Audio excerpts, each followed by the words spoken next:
Eine weitere Geschichte über die Macht von Jesus hat sich mit einem kranken, jungen Mädchen ereignet. Ihr Vater hat Jairus geheissen und war ein Mann, der Gott geehrt hat.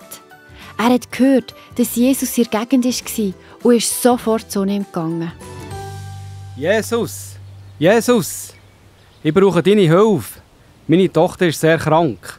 Wenn nicht ein Wunder passiert, wird sie sterben. Ja, ist gut. Ich komme mit, Jairus. Jesus und der Vater haben sich auf den Weg zum Haus von Jairus gemacht, wo das kranke Mädchen gelegen ist.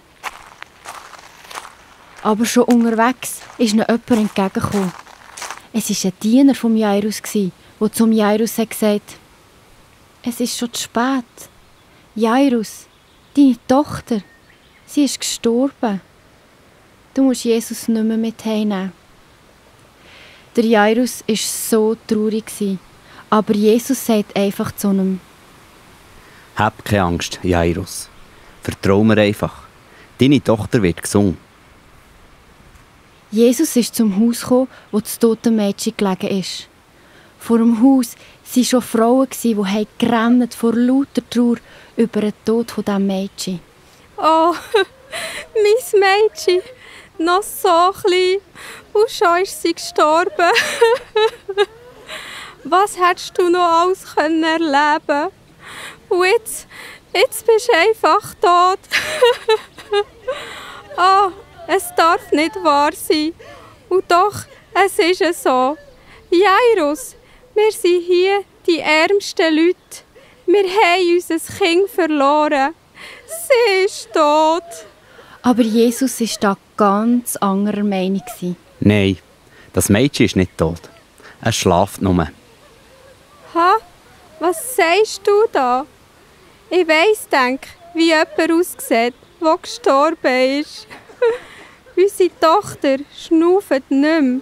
Du bist zu spät gekommen. Unser Kind ist tot. Bringt mich zu eurer Tochter. Also, dann komm halt, ich. Jesus, es liegt da im Bett. Oh nein, unsere Tochter. Es verreisst mir das Herz. Jesus ist ins Haus gegangen, ist an das Bett vom Mädchen gehockt und sagt zu ihm: Mädchen, ich sage dir, stang auf. Ich bin noch müde. Was ist schon passiert?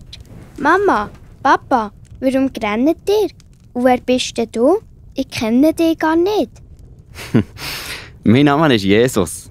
Es hat mich gefreut, dass ich heute zu euch kommen durfte. Wieso? Gehst du schon wieder? Habe ich die Besuch verschlafen? Oh, meine Tochter, du kannst dir nicht vorstellen, wie froh ich bin, dass du da bist. Mama, ich war doch gar nicht fort. Ich habe doch nur geschlafen. Was ist auch mit euch los? Wow, Jesus. Merci viel mal. Ein Wunder ist passiert. Das Mädchen war wieder lebendig und gesund. Jesus ist nicht zu spät gekommen. Du kennst das Gefühl sicher auch gut, wenn du deine Tränen nicht mehr zurückhalten kannst, weil dich etwas sehr traurig macht. Vielleicht hast du dich auf einen coolen Abend mit Freunden gefreut und im letzten Moment wird alles abgesagt, weil einer von deinen Freunden krank ist. Oder du hast dich so fest auf einen Ausflug mit deiner Mami oder deinem Papi gefreut und dann kommt im letzten Moment etwas dazwischen und es scheint alles vorbei zu sein.